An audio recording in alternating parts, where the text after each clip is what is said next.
What's good? What's good? I am back live from Fayettenam. Another live from Fayettenam Friday. We got some crazy weather out there. We got the ice rain coming down right now, and we got a special guest on tonight. This guy is actually from like I guess you could say the mid '80s. From what I've gathered, he's one of the dopest DJs to ever get on the turntables.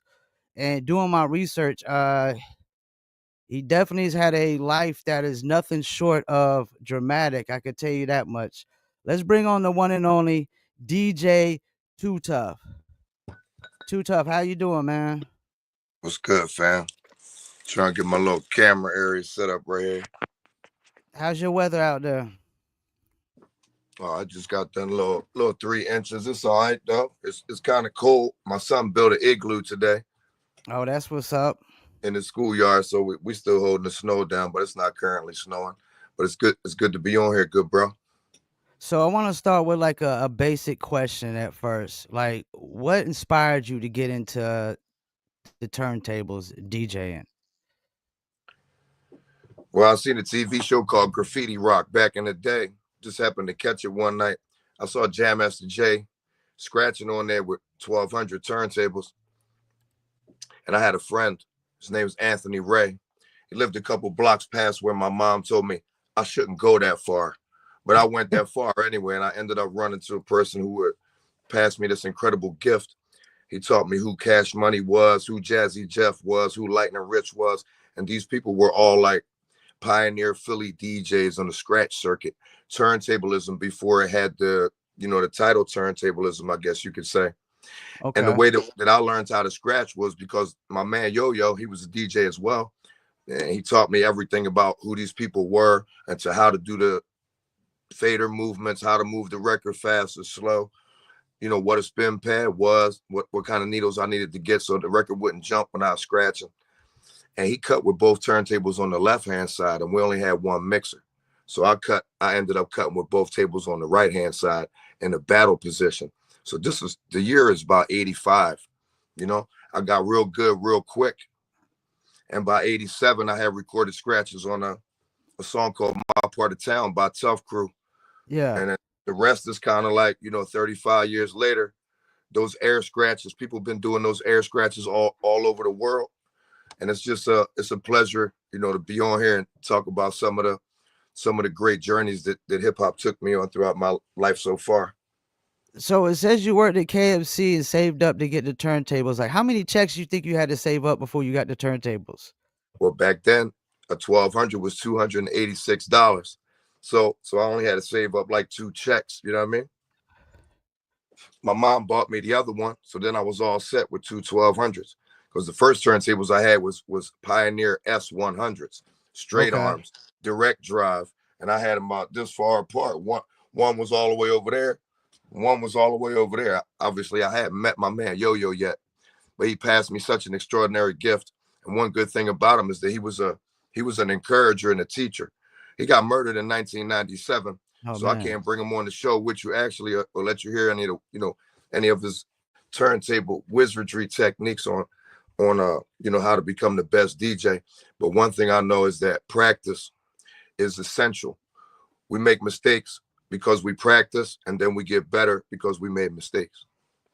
Now it says Cash Money, Jazzy Jeff, and Terminator X were like the three guys that you really took a little piece of and modeled just your, I guess, your DJing after. What was it about those three guys that they were the three you really looked up to?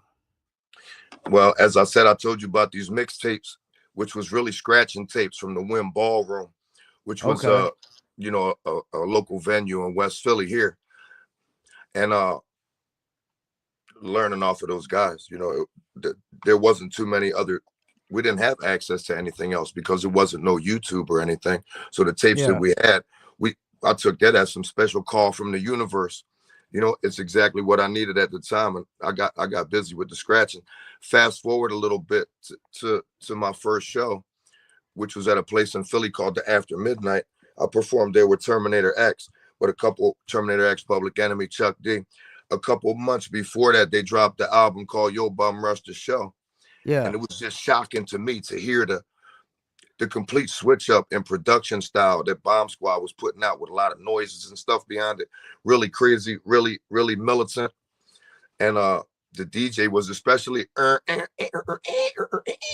you know, they would highlight him doing simple cuts, which weren't so simple. You know, rock Yeah. and roll, dude, rock and roll. So it was I wanted to be like Terminator X, and I wanted to be like Jazzy Jeff, and I wanted to scratch, you know, with my stomach like DJ Cash Money. So I tried to take a little piece of all of them and make myself into, you know, who I would turn out to be. Did you ever scratch with your stomach? No, no, I'm a fat boy. I'll scratch with my stomach. I might scratch with a 9 millimeter. Yeah, we might gonna get to some of that later because you definitely had a very dramatic life with going through this blog and whatnot. So, like, it says you used to battle this cat Shiver, and I guess Shiver was the original DJ for Tough Crew, if I'm not mistaken. Yeah, Shiver was It, the original DJ. He scratched on the first song called Philly Style, and I used to uh-huh. have to go out on stage and play a record that didn't have me scratching on it. So that motivated me even more. I said, once I get my chance to do the scratches on this next Tough Crew album, which will be my first Tough Crew album, Yeah. well, I'm gonna burn it down, you know. So I became famous for hyping myself up to burn down every 8 bars that I get a chance to scratch on. Being a Now, being a DJ, you're not going to get a chance to say anything. So yeah, when you yeah. open 8 bars, you better speak with your hands, and we can take that back to Terminator X. Now, so you basically replaced him. I guess that they saw that you were better than him and decided, hey, we getting rid of this Shiver guy, and we're just gonna throw in Too Tough over here. Yeah, Shiver faded out into the sunset. Salute to my man Shiver and a couple other DJs that faded out into the sunset along the way. I won't mention no names, so we keep it G. You know, we keep it G rated. We're gonna start no bullshit tonight. But I had to battle to get that position in Tough Crew to be the other DJ of Shiver in Tough Crew. So, you know, I could just thank God for the talent that He gave me because I never had no idea that I was going to be a scratch DJ. Some would say legendary, and have a song that initially they was calling us a one-hit wonder, but it lasted well over 40 years. So I come to find out that you only really need one hit. Now, when you get with Tough Crew, were y'all known outside of Philly then? No, there was an upstart. When I got with Tough Crew, they was right up the street from my house. I used to DJ out the third floor of my dad's. You know, my bedroom was on the third floor, so I would open the windows and put the PVS speakers out the windows and do my It's Time, dance to the drummer's beat, take the train, scratch practice after school. And when I would take the speakers down, it would be 7 to 8 people outside talking about, yo, you was killing that shit. You know what I mean? So I learned to love the approval of other people, and I get a charge off the cameras in my face, and I also get a charge off of the people coming up to me, giving me the compliments on the unique scratch patterns, more so than me doing a crab or some kind of technical wizardry or turntablist stuff, kind of stiff to me. I treat it like a guitar solo. I treat it like I'm playing a guitar, and it's Okay. always it's a method to the madness, but the 8 bar, 8 bars is my time to shine. So I try to take advantage of the spotlight of the 8 bars. So you joined Tough Crew. What's the process then of y'all trying to get exposure outside of Philly? Yeah, we did a show over at Camden High with Steady B from the Okay. Hillside Hustlers. I believe Cool C was there with him as well. But it was a gentleman in the crowd named Grand Pooba, and he would become known for the boy that wrote "Kick the Ball" and "B-Boy Document" by the Crown Rulers. They appeared. Both of those songs appeared on Tough Crew's first album, which was called Fan Jam, and it's a blue cover. It got me holding up a chain as a young boy with freckles on my face, and Warlock Records in New York City, who had Jungle Brothers and the Fat Boys, Tin Pan Apple Records. They had a couple, subsidiaries. Adam Levy, he got wind of the Kick the Ball because it was produced by Said G and Cool Okay. Keith Ultramagnetic. So we got to meet Ultramagnetic up close and personal. They came to Philly to do a show one weekend, and they never left for another month and a half. So they passed us another great skill on how to work the SP12 and the SP1200.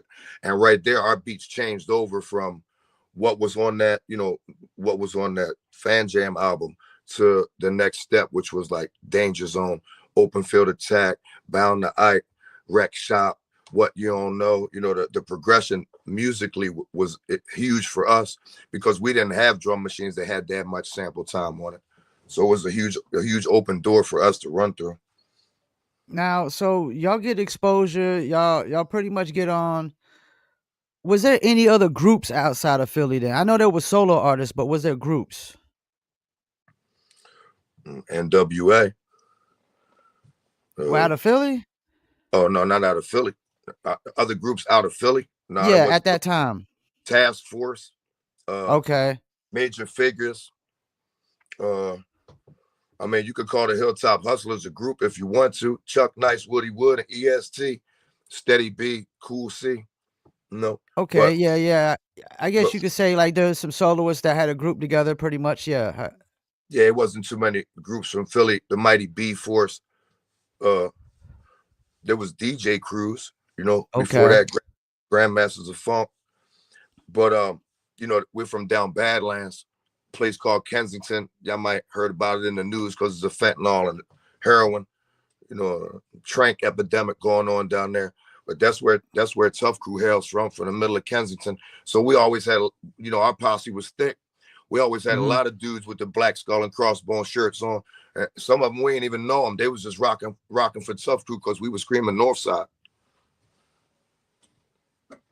That's crazy. So, wait, now y'all We were were really like, racially diverse too now. Were y'all the first racially diverse group like that? I think so. I That's what think I so. was thinking. I was like going through the history and I'm like, yo, was there any other racially diverse groups when y'all came out like in the mid 80s? No, I don't think so. We led the way with showing people how to get along in the hood because we got Yeah. along in all hoods. Hence, we made this song called My Part of Town, but we weren't Yeah. just talking about North Side. We was talking all parts of town from everybody who's screaming where they from. So it was a good play. You know, salute to my team. I got shout out Overlord, Ice Dog, LA Kid, Tone Love. If it wasn't for those bros putting me on, Monty G, making me a part of Tough Crew, giving me the freedom to build, create beats, and scratch, as well as, Godfather Mitch got things all hemmed up. So there was a Okay. lot of shout out to my man Rubik's DJ No Rap as well. There was a lot of Fats and Hat. They was the two boys that had the money. They was getting money on the street, and they would give Mitch the money, and then Mitch make the moves to get us, wherever, in Word Up magazine, in Source Yeah. magazine, shows with Big Daddy Kane, Roxanne Shante, Milk and Giz, Positive K. So he had a real good relationship with Lady B, and Lady B is like the #1 all-time Philly greatest DJ. She rocks the airwaves, Lady B. She also had the first song called To the Beat Y'all, which was the first song of a female DJ rhyming. Now, I was gonna ask you about her. I'm glad you brought her up, man, because it says she was the first notable hip hop artist out of Philly. Is that true? Yeah, Lady B was out there long before she opened doors for us. So you said she was the first female DJ to rap over the mic. So, like, I heard Hollywood was like DJ Hollywood was one of the first guys to like DJ and rap over the mic. So she was like the female version of like DJ Hollywood or something. Yeah, yeah. We would have to check the exact date. It's called To the Beat I Y'all. heard it was. I saw where it was like 1979. I was born in 1979. Yeah, yeah. She's still here. She's still doing the hip hop. The hip hop keeps us all young. Yeah, yeah. So y'all formed a relationship with Ultramagnetic that you brought up earlier. Now I saw where it said if there was no Ultramagnetic, there would be never be a Tough Crew. Is that true? Well, I mean, there was already a Tough Crew, but we're talking about in the form of the music that you hear it. Okay. Like those dope beats and that specific technique, specific sample technique, that came directly from LA Kid, myself. All of the members of the Tough Crew had a hand in the production to a certain extent, but LA and myself was the ones that really, did most of the beats.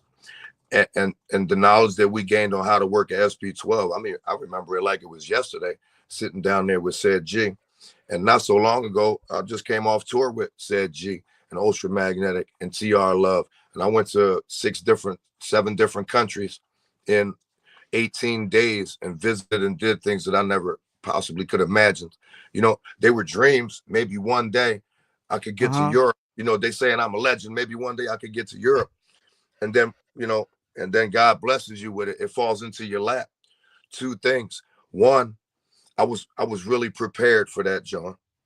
Behind the scenes, whatever my playlist was of original shit that I created that they never heard before, but it's going to bring back an idea of that Tuff Crew shit that they did hear before, such as making an instrumental of What You Don't Know, and then Uh-huh. cutting cut up already over top of it. All I wanted was 15 minutes in the beginning of each event, and Ultra blessed me with that 15 minutes, and I took advantage of it. And then they came out there and crushed the set. So it was great for me. I had never been on a world tour, so I could put that that notch on the gun. World tour, cool. But it was great to. It was a dream come true for real. So I saw where it said you toured with Two Live Crew as well. Like, how wild was that tour? Yeah, we Two Live Crew had their own stuff going on. We did tour with them, but more so we was with Lawan Love. What's the boy that sings "Gotta Be Tough"? Uh, uh, I forget his name. Oh, MC Shy D. We Okay, okay. down there hanging with them. I also met Tone Loc, De La Soul, K9 Posse, which was Eddie Murphy's brother before he became a comedian. And Oh, who what else? Charlie? You talking about Charlie Murphy? Yeah, he used to be in a Yeah. group called K9 Posse. Yeah, I forgot about that. They had a joint called Give Them Something Military. They was on those tours, those down south tours like Savannah, Georgia, Roberto Clemente Baseball Stadium in Miami. We was down there with Two Live Crew, EPMD, LL was there, Tuff Crew. Bunch of people were down there, man. That joint was crazy in the middle of Liberty City.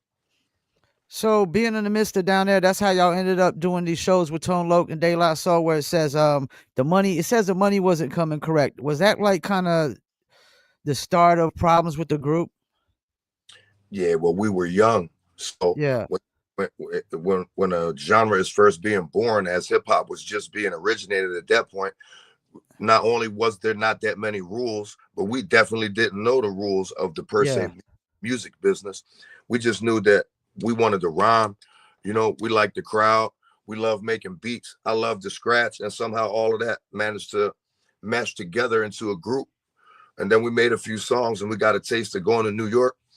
Again, through Ultramagnetic, we went to Latin Quarters, seen them perform. I met Kango Kid and DJ Red Alert, and a lot of significant stuff happened that I could never chalk it up to just coincidence.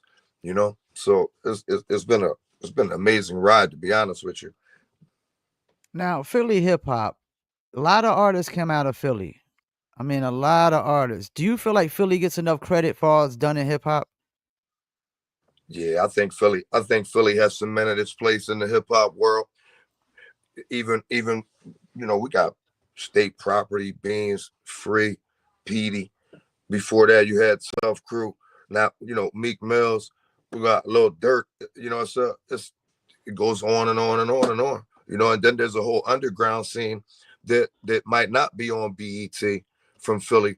Philly all, and that's the South. That go for Jersey as well, and at Delaware as well. Because that tri-state area is kind of like all Philly. So we rock with people from Delaware. We rock with South Jersey, North Jersey. North Jersey is more like New York. But hey, nowadays we over here collaborating. Ain't nobody hating because of what city or what part of town you from. We all collaborating to try to get larger. And y'all got the probably the biggest rapper turned actor in Will Smith. I mean, he literally is out of all the guys that went from rapping to acting, I would have to say Will Smith is the top dog.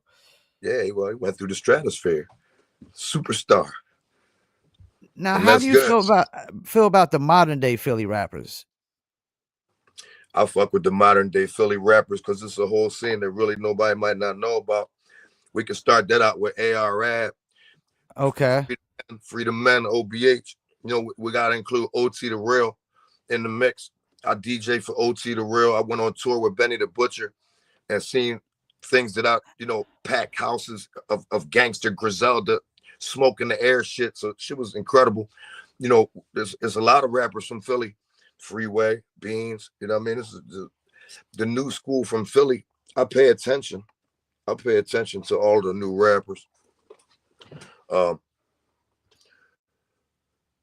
they feature with each other. You know what I mean? I found out that Yeah. when I tapped in with the younger generation by creating and playing on my mix show on Rap Station for Chuck D, playing drill and trap, I found like that made me younger. That brought me a younger demographic, and it evened out the tough crew boom bap, because some of those dudes they ain't feeding into the young bullshit. They call it mumble rap or whatever. But Yeah. it's Yeah. a progression, and it's a chronological progression of how hip hop is gonna evolve. We can't keep it the same because hip hop wasn't the same before we did ours. So how we Yeah. gonna limit young boys on how they doing hip hop when nobody tried to limit us? So it's just a steady growth, man. Hip hop forever. Yeah, because the 80s and 90s didn't exactly sound alike. Once you got to like the 94, not yeah, about 93, 94, I think the sound just really, really started changing. And the way people were sampling was just really getting crazy ridiculous. Yeah. Now, Well, I'm a sample boy, so I'm all for it. I always gotta ask DJs this. I've interviewed a few DJs on this show. Why do you think the DJ has been kind of like taken out of the group element? Uh, I don't know. I mean, if you really look at it, Khaled is a DJ, so he hasn't been taken out of the element. Only the scratching part in people's Yeah. songs maybe has been taken out of the element, because the same way that I figured out that I need to be more than just a DJ in the background scratching, because that doesn't seem like, maybe for me, because I was an instrumental part of my part of town and they all do the air scratches. But that's not every DJ. Every DJ is not going to be able to put on some type of groundbreaking shit that lasts for 35 years. And I didn't even know I was going to do it. So we got to develop more of a personality. I got to be able to come on here and do interviews with you and tell you other stories to make my character, which is also me as an artist, a little bit more appealing and more relevant to 2025. You know what I mean? Because we can only talk about stories that happened in 1989 for so long before we start running out of stories. Everybody wasn't even born in 1989. So we need to make up new stories. And it's good to be around. It's good to be healthy. It's good to have a fresh new year to make some great moves with. Shout out to Mr. Chuck D for putting me on deck with Spit Slam Records. I dropped 2 albums on that joint last year. Shout out to the whole Soup Kitchen. My man OT the Real gave me put the motherfucking jumper cables on my back and charged my whole career up. And especially shout out to Ultramagnetic MCs for allowing me to see the entire universe, in 18 days. And of course, my original squad, Tuff Crew. That's the backbone of the whole thing for me. If it wouldn't have been for the experience that I had with them, and we got one up the sleeve. We got a United Kingdom Tough Group tour coming up in Okay. 2025. I'm gonna take my team out to the UK. You know what I mean? We're gonna burn the stage down in a couple of different places like Leeds, Manchester, London, Birmingham, Bristol. Yeah. Yeah, that sounds good, right? That's how we manifest. Now, do you think that a lot of DJs might have had trouble adapting to this internet world? Yeah, the older DJs, everybody, some people don't want to learn how to use an iPhone. Some people maybe technically challenged. I mean, if you're a DJ and you technically challenged, I understand, to each his own, but maybe this is not the sport for you, because this one seems to have elevated technologically a Mhm. lot. Because I use the Phase DJ Jones, and Okay. sometimes they'll just not work. So maybe the average person might not know you got to do a firmware update and a bunch of other stuff. Everybody is not an internet, sleuth on how to solve problems on their own stuff. But the real ones is going to do the work. The real ones is going to put in the time to be prepared. Everybody doesn't. Everybody's desire is not to be a Grammy award winning DJ slash personality. Maybe like I am. Some people just want to be a DJ as a hobby. You know, Same with rappers. Some Yeah. some rappers aren't looking to make a platinum selling album, and some are. You know. Now, going through this long blog on Medium, you've had a very dramatic life. Is that the way I could say it? Dramatic, is that the right word? Yeah, unpredictable, dramatic. Sounds good. Now, are you willing to talk about any of that? Because I saw like before I bring up, are you willing to talk about any of that? Yeah, everything on the table, man. Okay, so I saw like, is this true? I saw where you were involved in a kidnapping and you were kidnapped. Is that true? Yeah, that's true. That I So mean, that's about as dramatic as it gets, right? yeah, I had a friend that I used to work for. I was second boy in charge, and he wanted to go to Phoenix, Arizona, because I had gone to Phoenix, Arizona a couple of times to do a couple of things for some Jamaicans. Okay. Now he wanted to connect. So you know, he the forceful boy.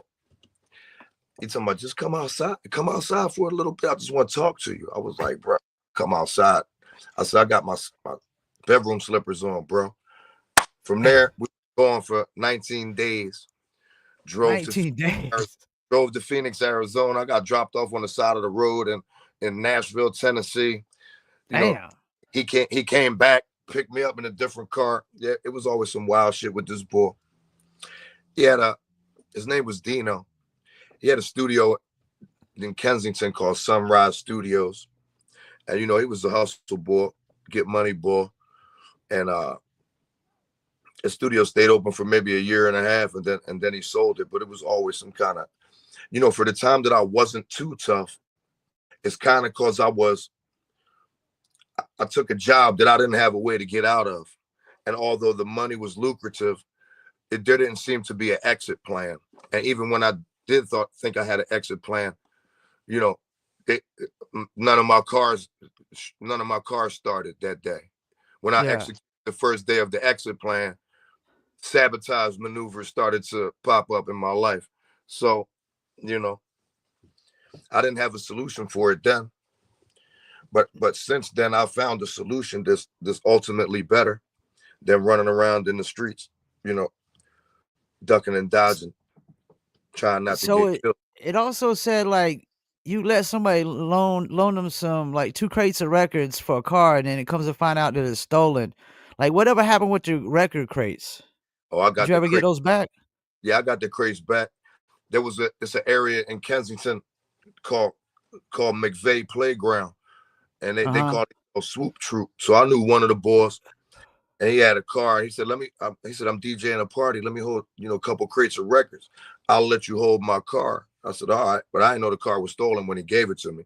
But he got the crates of records and da, da, da, da. So now the same day he gave it to me, later on that night, the car stops running, like the transmission just died. So I left it in the middle of the street on Oriana Street, and we called him.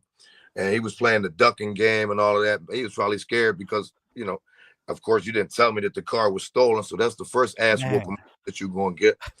But when I didn't know where to find him at, and he still had my records and all of that. So I called the gas company, and I told them that, you know, his name, I told him my name is his name, acted like him. Okay. And they were like, oh, you mean I said, I want to pay the bill. I just came back from on college, you know, spring break. I'm home and I want to pay the bill because it's been running for some time. This is my name and this is the address. And they were like, oh, this one of whatever. So then we went straight to his crib. You know, we got the records back. It wasn't no type of crimes committed in getting the records back. S But it was just speak another one of the roundabouts. You know, you can Speaking go of crates, like, okay, do you prefer the way it is now where you don't gotta have crates, or would you like it to still go back to crates? No, I like it much better how it is now. When I It travel, all I got to do is bring a laptop, a couple Yeah. flat, couple hard drives, to 2 terabyte hard drive, my phases, headphones, and some wax. You know, So it was really a lot of work back then with all the crates. yeah, carrying all of that around. It's not feasible today. You're not gonna be Yeah. able to carry no crate. I mean, there's still DJs obviously that play vinyl, Yeah. but with a limited amount of crate, you know, limited amount of stuff on what they're going to do. I recently seen Tony Touch. Tony Touch was playing off Okay. Serato, but I recently seen a large professor play off of 45s. You know what I mean? And we got a couple DJs that are really good on 45s in Philly as well. One is named Scheme Richards, Uh-huh. and the other boy's named DJ Doodles. Also, Doodles. DJ Wax Spinner. Yeah, I mean, they all play with them 45s. Now, do you feel like DJs support other DJs more than like rappers support other rappers? Definitely. Yeah, the DJs is a close knit community. Everybody wants to see everybody else get off. You know, Yeah. we want to watch each other, and then it's a big talk gossip scene in Philly. You know what I mean? Everybody talking about everybody in the DJ scene, but it ain't about hatred, because Yeah. we all see each other at these local events where they bring all the New York artists, whether it be at the Dell Music Center or another place. Everybody in Philly is a pretty much tight knit group when it comes to the DJ scene. So I want to ask your opinion on a somewhat controversial question. I mean, we get a lot of traction off these clips with this Puerto Rican and hip hop thing, but that ain't what I want to ask you about. What's your opinion on white guys being guests in hip hop? Well, I was there from the inception. It wasn't a choice that I made to Mm, try to talk the way that you hear me talking, or try to create the music, good or bad. That was just part of the path. yeah. When I originally DJ'd at the After Midnight, the crowd was chanting Soul Man. When I got done, they was chanting Soul Man. So we leave it up to what we leave it up to. But I can tell you this. Early on, I Hmm. wasn't sure how I was going to become black enough to be a hip hop DJ. So I have some reservations that Okay. I practice and work on. It just so happened that I grew up in the hood. Those reservations were unfounded when I got the approval. If you do the work, you're going to get good. You know what I mean? There's Hmm. no such thing as, you have the desire to be a guitar player. You practice playing the guitar every day. The result is you get good. Same with the DJ stuff. If you're passionate about something and you take the small steps each day consistently, you're going to improve. That's how the human mind works. Now, some people have a greater capacity to push themselves maybe and practice more. Some would call them a gym rat. I always been Okay. a gym rat, in the turntable room, gym rat, whatever. Maybe I have a obsessive or addictive personality. Well, obviously I do, because I had to work my way back out of the mud on some other things. But it's always good to have a good passion, a good addiction, to setting your goals. Maybe not so much where you kill yourself with the perfectionism as sometimes I used to. But now, take it easy a little bit. We're just going to let it flow. I learned a lot from different artists. Especially, I learned a lot from a kid named Thorough 215. I got to sit in the studio with him and for both of my albums, and a few remixes for Spit Slam. Anything that I did with Spit Slam included Thorough as the final go-to boy, mixing and mastering and editing and stuff like that. So I learned a lot about how to let the music breathe instead of scratching continuously through the whole track, which is me, you know. Yeah. Because I told you I'm the eight. Now, if I'm the 8-bar killer, right? Now they say, okay, I'm gonna give you an opportunity to do a whole album. So, I'm just stacking 8 bars behind 8 bars, killing every eight Yeah. bar. Is a little too much. We're gonna have to learn how to breathe in between there. And then, like I said, I learned a lot from other people who I was lucky enough to interact with musically. Now, 50th anniversary of hip hop, they had a lot of celebrations in a lot of different areas. Were you involved with any of these celebrations going on? I think we went to the Bronx, to the Zulu Nation hip hop museum. This Okay. It wasn't the big museum because that hadn't opened yet, but this one was in the side. Maybe it was in No, it was in the Bronx. It was in New York. Uh, but as far as like 50th anniversary in Philly, Charlie Mack threw a show called Mixtape Live, and Okay. that 50 different hip hop groups all on one stage in Atlantic City with Jazzy Jeff as the DJ. So that was like history came all the way around back to the beginning. because I found myself on stage with a mic in my hands Uh-huh. and up and pointed at Jazzy Jeff, and he pointed back at me. So well, I had Jazzy Jeff as my DJ for that event, and so did Tuff Crew, and that was a switch around for me. Well, I, didn't they say Jazzy Jeff invented like transforming or something like that?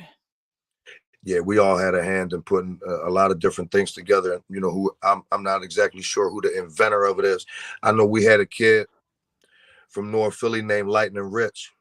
Shout out Okay. to my man DJ Cook, main man Cook. This boy named Lightning Rich was vicious. He just wasn't as popular as all of the other DJs, and you know, even though they weren't popular, where I'm saying they had records or vinyl out, but just popular as far as you know, actually doing shows. There was a place in North Philly called the Blackout, and I seen Lightning Rich performing at the Blackout, but it was a lot different in North Philly, maybe than it is to be in Center City, you know, where it's an actual venue. These ones was like basically big house parties.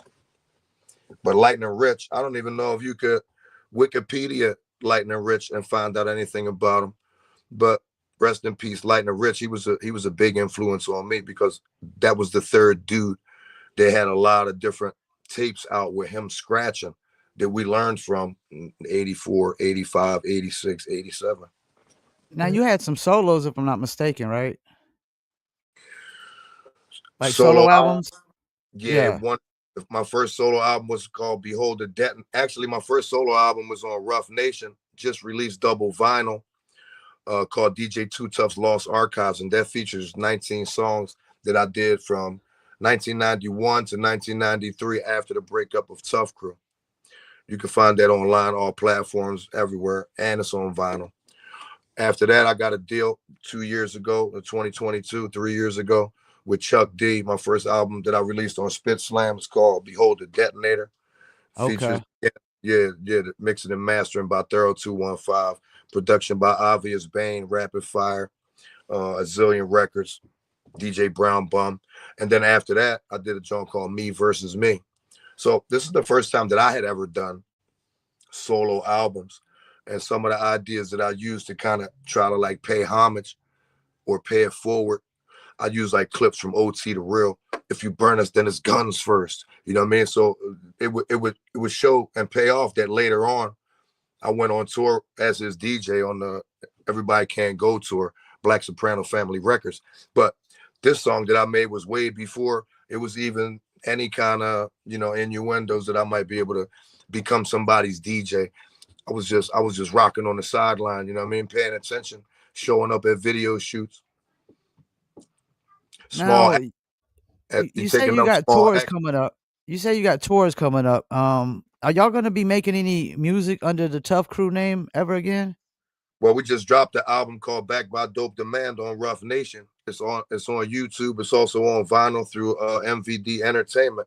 There's a new video for My Part of Town for that remake. So that joint got 10. Okay. We got PD Crack on there. We got Boy Backs from Ram Squad on there.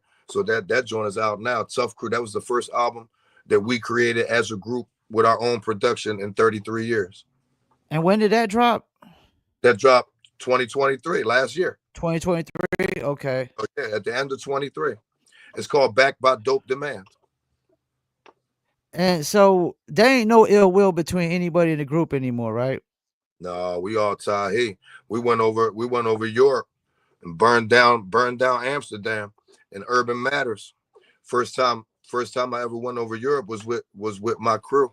I kind of I'm really happy about that I could go over there and share an overseas experience with the boys that I originally got into the group with, because everybody's not always able to make the major moves or the minor moves every day that it takes to do maybe what I've tried to accomplish. And I Yeah. by no means have done it by myself. It's been a whole team of people that give of themselves and really don't ask for anything in return to try to make the Too Tough next move be all that it can be. And I Smoke and Choke podcast, I got to thank a lot of different people. Grizzly Bear, Nomad, a lot of people doing work behind the scenes. Jay Zotos in New York. So what are all the group members doing like basically when they're not like making music and stuff? Everybody got their own lives. I ain't going to disclose, what certain people in the crew do. Maybe we get them to come on, and then we could get their opinion of it. Because now that we got the one going, we might as well bring the whole team on, Yeah. because they tell you different versions, of the Tuff Crew story than I will, because my perception is only coming from what I saw. Everybody got a different vision of what they saw, and it's good to get the vision from Tone Love, get the vision from Ice Dog, get the vision from LA Kid, and then myself, and then Monty G, and then you get more of a rounded picture. Now you said you grew up in the Badlands of Philly. Being a white dude, was it any tougher? Well, I hustled down there in Kensington. Kensington is the area where most of the white dudes is crazy as fuck anyway. Early on, that was an all white area. Okay.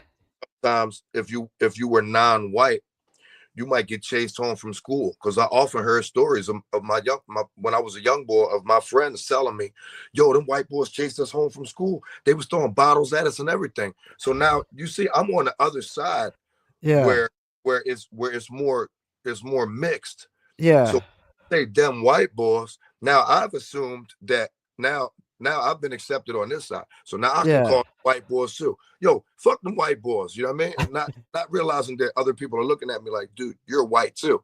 You know what I mean? But nowadays in the music situation, the color really doesn't play into it, because Yeah. everybody, there's rappers of all different shades and colors. And to be honest with you, even in the beginning of hip hop, the color situation really never came into play in any of those parties, like the Fresh Fest, or Run DMC, Public Enemy, and the Beastie Boys, or Leak Moss, or Skrilla, or any of the trap, Benny the Butcher, Griselda, the Wu-Tang Clan. It's all different types of people. So hip hop is universal. It doesn't even go with the skin color part. So you rocking the Raiders. Does that have something to do with NWA? Like their influence? Yeah, well, I like the Raiders for real. I read a book called "They Call Me Assassin," and it was about a old Oakland Raider named Jack Tatum, and Yeah. he paralyzed a dude from the New England Patriots named Daryl Stingley. You know, Uh huh. and I wasn't happy about somebody being paralyzed. That's not what it was, but it was just it was gritty, and it was grimy, and it was the Raiders, and they played dirty, and the Raiders were an NFL team that if somebody else got cut from the team for fighting or doing drugs or smoking weed or crashing their car, the Raiders picked them up as a reclamation project. And me being in somewhat of some precarious situations in my life, it always seemed like I was a reclamation project, even to myself. When the Raiders played the Philadelphia Eagles in the Super Bowl, I had my number one green finger, and I had Uh my huh. green cowboy hat, cheering for the Eagles, and the Raiders demolished them, stomped all over them. That was another sign from the universe that I should don the silver and black as my theme dress. This is like my NWA gangster costume, but it's become synonymous with Too Tough and Tuff Crew, because we wore Raiders gear in performances with Luke Yeah. Skywalker, Live Crew, and all of that. So they always ask us, "Y'all from LA?" And we'd be like, "No." They'd be like, "Oh, why y'all wear Raiders gear?" And, it's a little involved story. It also got to do with the Raiders motto, which is commitment to excellence. I had Okay. a named MC Mechanism, who appeared on Back to Rec Shop on the song called "Come On and Go Off." Mechanism. He was my MC before I was even the DJ for Tuff Crew. So he kind of got put to the side when I became the DJ at Tuff Crew. And then we went back and got him and featured him on a couple of joints. I did a few songs, a lot of songs with him. One thing that we used to do, which I don't know if that article speaks about, we used to drive around the year 1988, 89. So I got a hit record. My part of town is playing on the radio all over. But in Philly, we drive around to every drug corner with a copybook, and we ask them if we want them to, if they want us to make a mixtape for them, a song talking about them, talking about their corner, because there was a lot of different corners, like it's drug corners in North Philly, not Crips and Bloods, but each individual block got their own little set. You know what I mean? So there was the with Mechanism, I made about 40 or 50 songs for all of those drug corners.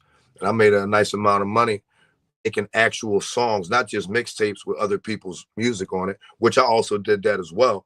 But these ones were tailor made with the original beat and all of that. Some of those drug dealer songs, we used to call them Posse Alert, they appear on the Lost Archives. And I had a group called Straight Business as well from Chester, and a lot of those Lost Archives and Lost Archives Part Two, which are both on vinyl and both available on all platforms right now. You can just go on YouTube and put in DJ Toots of Lost Archives, and you're gonna get two, Part One and Part Two. But a lot of those people who I thought I was only going to meet to make the beat for them, and then that would be that. They became lifelong friends of mine. So shout out to my man Shuja, Class B, Melly Page, Jack with a Bear, everybody from Chester, my man Obvious Bane. I'm glad you brought up My Part of Town. I knew there was a question that I forgot to ask. So that song was actually peaked at 23 on the Billboard's Hot Rap Singles. What was the feeling like when that song peaked? Basically a top 25 rap record at the time. Yeah, it was awesome. It's great to hear your song played on the radio. That one was more significant because it led to the creation of Back to Rec Shop, the album where we kind of knew we might not get immediate money off of My Part of Town, but we knew that Uh-huh. would lead into a bonus, some type of signing bonus for the next album, which was Back to Rec Shop. Now, I can tell you that all of those dreams of getting rich and all of that didn't happen for the members of Tuff Crew, but it did happen for somebody, maybe Adam Levy, and to this day, it's not like, trillions of dollars like somebody's eating off of the Tuff Crew name still. But I would go to say that the catalog that Tuff Crew built stands the test of time for ourselves beyond any kind of they paid us or they didn't pay us. We had the opportunity to perform at so many different locations, so many different cities, so many different countries. I've had the opportunity to talk to people that told me so many different lifetime stories about what they were doing when My Part of Town was banging. Everybody got a certain memory about what was going on in their life to that song, My Part of Town. So I often thought that maybe I could write a book of excerpts from the fan base called My Part of Mhm. Town. I mean, it might be a good idea just as a outline format. So we're gonna be hitting this hour mark here real soon, and I usually wrap it up at the hour mark because Instagram will kind of kick us off after an hour sometimes. But it's But all good. when when people think of DJ Too Tough, how do you want to be remembered in hip hop culture? Well, I think that for me, I try to bring good energy to the situation. I try to see what I can bring into the situation instead of worrying about what I'm going to get out of the situation. By the Okay. time I'm engaged and we said yes, I'm going to show up and I'm going to be too tough in whatever capacity that you hired me for, whether it's a Sweet 16, birthday party, or it's a European tour with Ultramagnetic. My job is to come and bring good energy.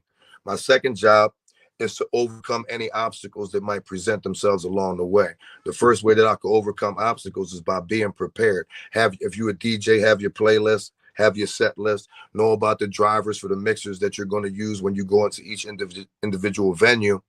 They might, unless you're carrying around your mixer, which I'm Yeah. not, then you need to be aware that you might have to do some tinkering and adjusting. Don't get all bent out of shape if everybody's not bowing down to your every whim, and some things are not as they should be.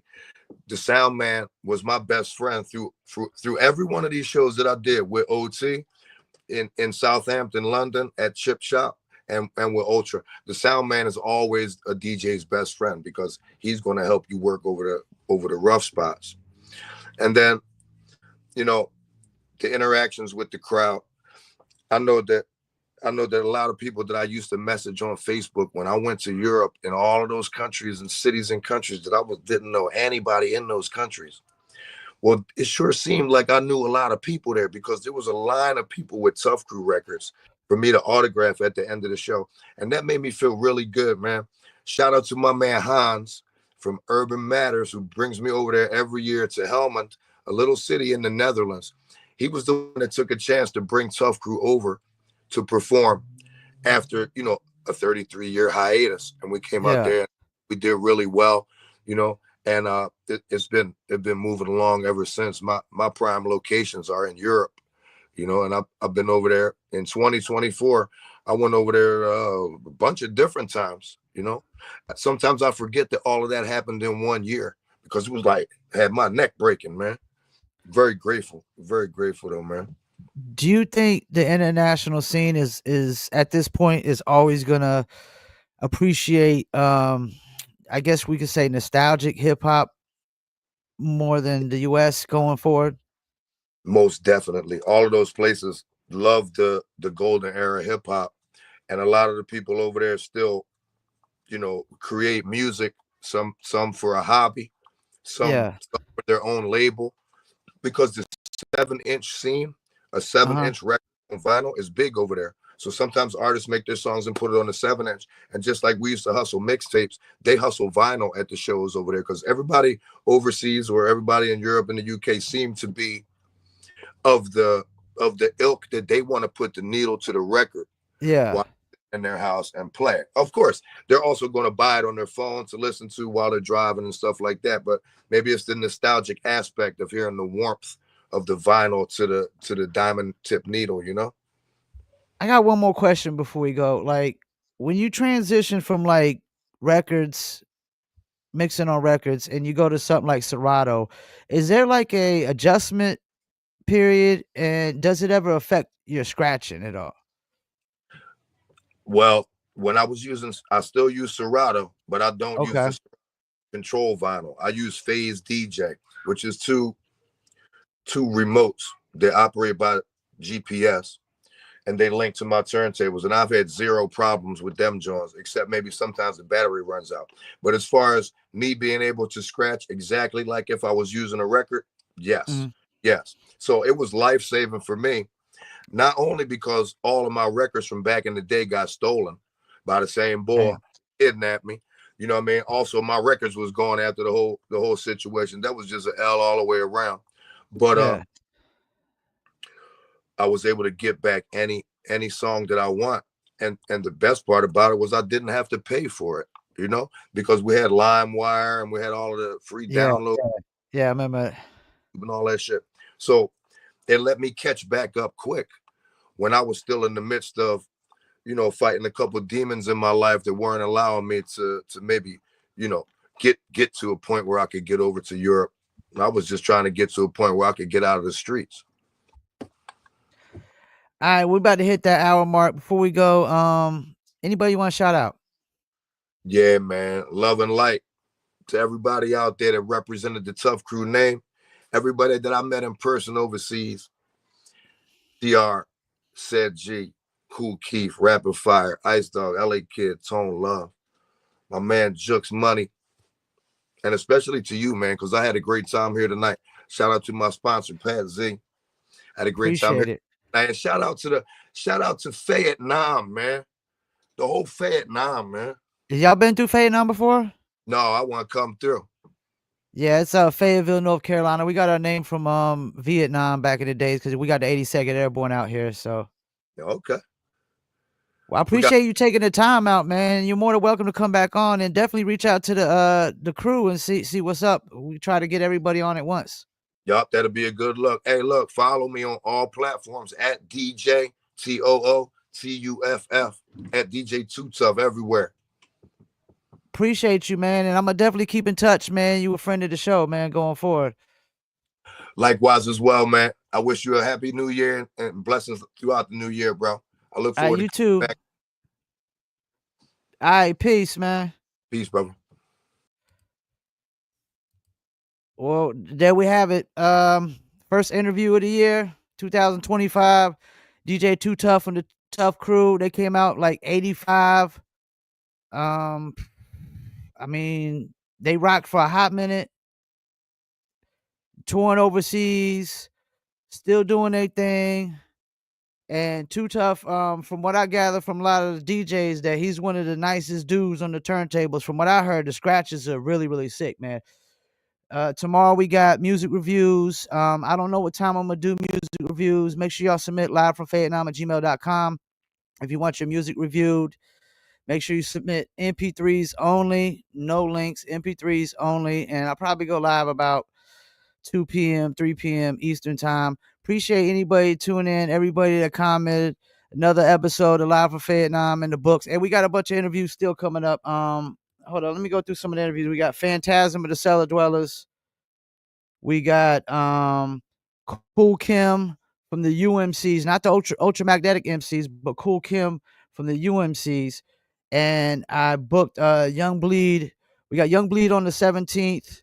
We got Phantasm on the 31st. We got Cool Kim of the UMCs the 15th. And I normally don't go live on Thursdays or Wednesdays, but we're gonna start accommodating some of these people and going live on those days. And I'm also gonna be trying to bring in at least one unsigned or local artist every month for an interview. Appreciate y'all tuning in to another episode. Peace, and I'm out.